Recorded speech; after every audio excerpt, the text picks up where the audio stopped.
This is Puente Grande Prison, the most heavily fortified prison in Mexico. It's renowned for its large number of guards, with 2 guards assigned to each inmate, as the prison housed the most dangerous criminals in Mexico. Among them were leaders of drug gangs. These individuals were not ordinary criminals. They commanded armies of tens of thousands, heavily armed with all kinds of weapons. A sudden attack on the prison was always anticipated. Therefore, the prison walls were doubly fortified with heavy concrete, reinforced with the strongest type of steel, watchtowers, heavily armed guards, and checkpoints along the road to the prison. The prison resembled a military base. This was where El Chapo, the most notorious and dangerous drug lord in Mexican and worldwide history, was imprisoned.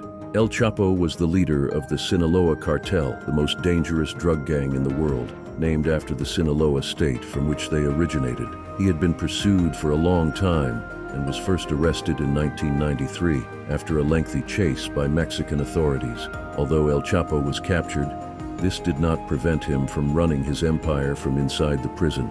He achieved this through bribery, offering every officer and guard in the prison bribes worth millions, which granted him a life of luxury. He lived like a king in prison, enjoying alcohol, women, and all the food he desired. His 2 wives and his mistresses were even allowed to visit and stay with him for days. Additionally, he had phones to continue running his gang from inside the prison. The person who most facilitated El Chapo's comfortable life in prison was Damaso Lopez, the deputy chief of security at Puente Grande Prison. El Chapo bribed Damaso to the point that he became his right-hand man, providing him with a house, a car, gifts, and a large salary. This strengthened their relationship, and they became friends. As a result, Damaso was the main reason El Chapo was able to live in complete comfort inside the prison, allowing him to do whatever he wanted. During his imprisonment, El Chapo not only managed to run his gang, but also developed a new method for drug trafficking from inside the prison. Although the concept wasn't his invention, he and his gang revolutionized drug trafficking through tunnels.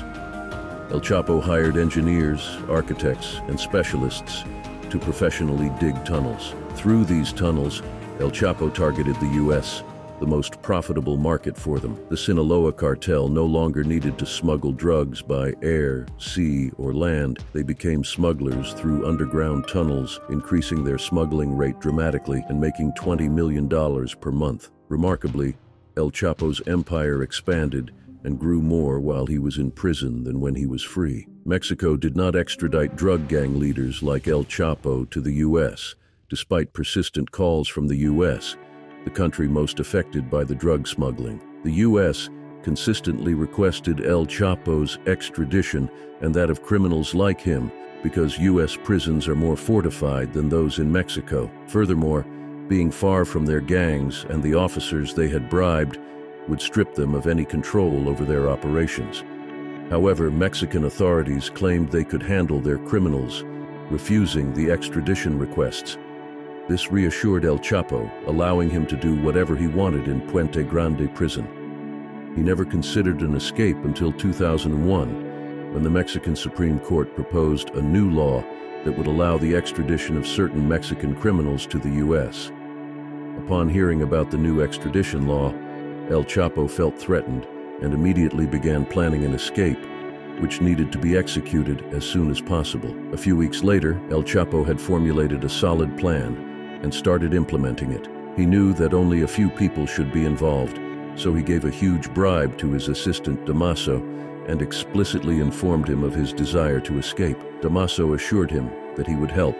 They agreed to reduce the number of guards on January 19, 2001, the day El Chapo planned to escape. Of course, Damaso didn't reduce the number of guards throughout the entire prison, just in the section where El Chapo was held. El Chapo also bribed a prison worker named Chito, who was responsible for the laundry. Chito's main task was to collect dirty clothes from the inmates and place them in a cart, which he would then take outside the prison and load into a van heading to the laundry facility. Chito was the perfect choice for El Chapo because he was a regular worker, unnoticed by the guards, doing his daily tasks without drawing attention. The day of the escape came. On January 19, 2001, Chito opened El Chapo's cell helped him into the laundry cart, covered him with clothes, and pushed the cart. They were able to carry out the plan smoothly due to the reduced number of guards in that section. Due to El Chapo's weight, the cart began to roll backward on its own. El Chapo feared the cart would hit the wall, flip over, and expose him. However, Chito quickly ran behind the cart and stopped it before it hit the wall. He then continued to the prison parking lot, where a car was waiting. El Chapo immediately climbed into the trunk, and they drove out of the prison. The car was driven by one of the bribed guards. Consequently, when they reached the prison exit gate, no one stopped or searched the car, allowing them to leave immediately. Although the escape was soon discovered, the pursuit was delayed because many local police officers were in El Chapo's pocket. They did not act immediately, giving him time to get far away from the prison. Eventually, the federal police were alerted to El Chapo's escape, and these forces were harder to bribe than the local police. The federal forces began the pursuit while El Chapo's men waited for him near the prison. When he reached them, they switched cars and transferred him to an armored vehicle, which took him to another location where a helicopter awaited.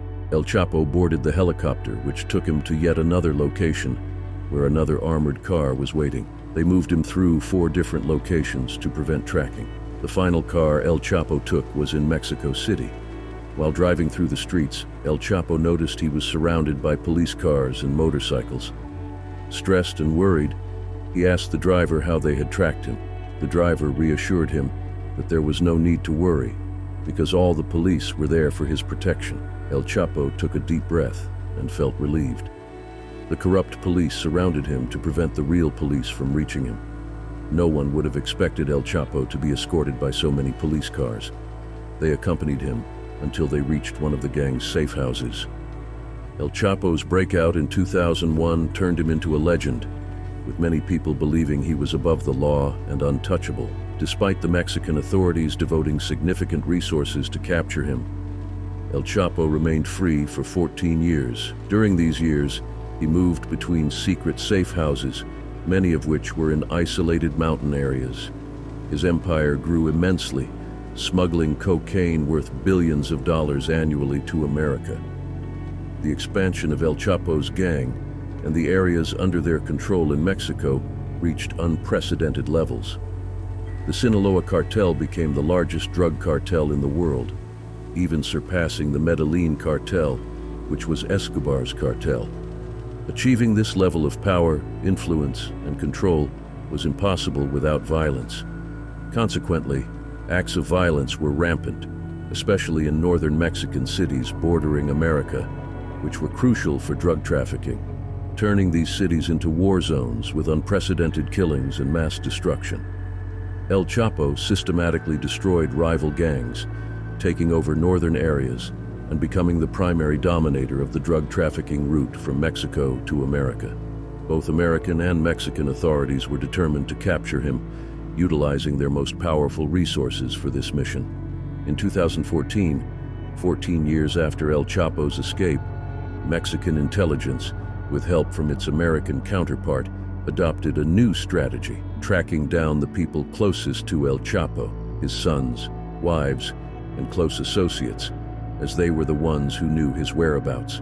This strategy led them to El Chapo's technical assistant, a young Colombian in his 20s. The intelligence agencies managed to convince him to work for their benefit, and with his assistance, they hacked the encrypted communication network used by El Chapo and his gang. This allowed them to pinpoint his location, revealing he was in a house in Sinaloa, the gang's headquarters.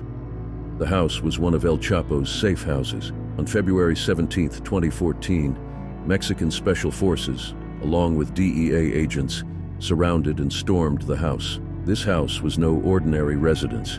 Behind the main door was a reinforced steel door. The special forces began battering the door, trying to break it down, while El Chapo slept inside. Suddenly, his assistant burst into his room, screaming that the Mexican army was at the door. El Chapo jumped out of bed, hearing the sounds of the battering on the steel door. He started moving as the forces outside saw movements through the windows, confirming people were inside. The forces intensified their efforts on the door. The windows were also fortified, and their small size made it difficult to enter through them, so all their focus remained on the door. They continued to beat the door until it broke. They entered the house with weapons raised, ordering everyone inside to surrender and lie on the ground. However, to their surprise, they found no one inside the house. They searched every room and corner, but found no one, despite having seen shadows moving inside earlier. Where did El Chapo go? When his assistant entered the room to alert him, El Chapo had immediately gone to the bathroom, not to hide, but to escape through a tunnel. El Chapo's gang had become experts in digging tunnels, not only for drug smuggling, but also for escaping. All their safe houses had underground tunnels for quick escapes if surrounded by the police. El Chapo escaped through a tunnel dug under the bathtub. The entrance to the tunnel was cleverly designed to remain hidden unless someone knew about it. To open the secret entrance, a pin needed to be inserted into a small opening behind the bathroom mirror. This action created an electric current that unlocked the lock holding the bathtub. The bathtub, supported by hydraulic arms, could then be easily lifted by hand. When El Chapo entered the tunnel, he closed the bathtub behind him. This delayed the special forces as they searched the house before discovering the secret entrance. El Chapo managed to escape with his wife, his assistant, and his chef through the tunnel. By the time the special forces found the tunnel entrance, El Chapo and his companions had already disappeared. El Chapo decided to go somewhere ordinary where no one would suspect he might be. Instead of retreating to one of his isolated safe houses, he chose to hide in the coastal city of Mazatlan, a tourist destination where he believed he could blend in. However, El Chapo was unaware that his communication network had been compromised. He assumed the Mexican authorities had found his safe house by coincidence, not realizing they could track him wherever he went. Just 5 days after his escape, on February 22, 2014, Mexican authorities, along with American agents, tracked him to a hotel in Mazatlan called Miramar. They surrounded him and arrested him easily in his room. He had no protection or guards and didn't anticipate they would locate him so quickly because he was unaware his phone was hacked. Following his second arrest, El Chapo was taken to Altiplano prison, a maximum security facility and the most fortified prison in Mexico. You might wonder why he wasn't placed there during his first arrest in 1993. At that time, Altiplano prison was newly established and not as fortified as it became by 2014. Altiplano prison was akin to a military base, heavily guarded and well-equipped. The outer wall was surrounded by numerous watchtowers, each manned by 3 or 4 armed guards with heavy weapons. Although the prison walls were made of nets, they were doubled in 2 layers and, in some areas, 3 layers, reinforced with heavy concrete a meter thick. There were even ditches, and the entire prison area was a no-fly zone, with rumors of anti-aircraft weapons on site. Communication networks were disrupted to prevent mobile phone use. Additionally, officers and guards were carefully vetted to prevent bribery. Despite holding some of Mexico's most dangerous criminals and gang leaders, none had managed to escape until El Chapo arrived. Immediately upon entering the prison, he began devising an escape plan, fearing extradition to America. With mobile phones rendered useless inside the prison, his only means of communication with the outside world were through his allowed visitors, his lawyer, Scar Lopez, and his third wife, Ima Cornell, whom he married in 2007, and who was 32 years his junior. El Chapo coordinated with his wife to convey messages to his children and followers. His 4 children were leaders within his gang, though none assumed full leadership after his imprisonment. He also relied on another trusted associate, Damaso Lopez,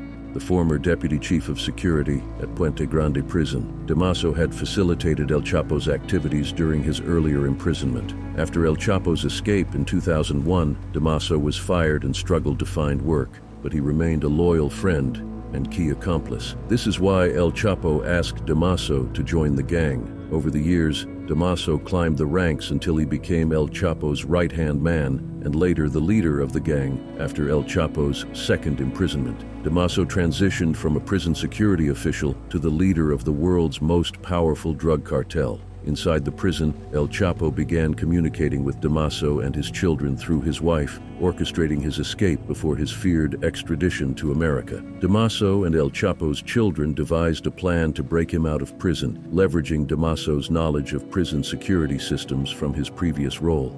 Inside the prison, El Chapo spent most of his time in his cell, only allowed out for an hour each day. He wore a GPS tracker on his ankle, and his cell was under constant surveillance with cameras, except for the small shower area, which provided some privacy. Despite the heavy security, El Chapo was determined to escape. Given his history, it was clear a tunnel would be part of the plan, but the challenge was digging it and determining where to start. The tunnel had to be dug from outside the prison to lead inside. This concept was groundbreaking. Rather than prisoners digging their way out, El Chapo's followers would dig their way in. The first step involved acquiring property near the prison to start the tunnel. Altiplano prison was situated in an isolated area surrounded by agricultural land, making it difficult to find a suitable location. After extensive searching, the gang found an empty construction site about 1.5 kilometers from the prison, likely an unfinished building. They purchased the land under a non-suspicious name,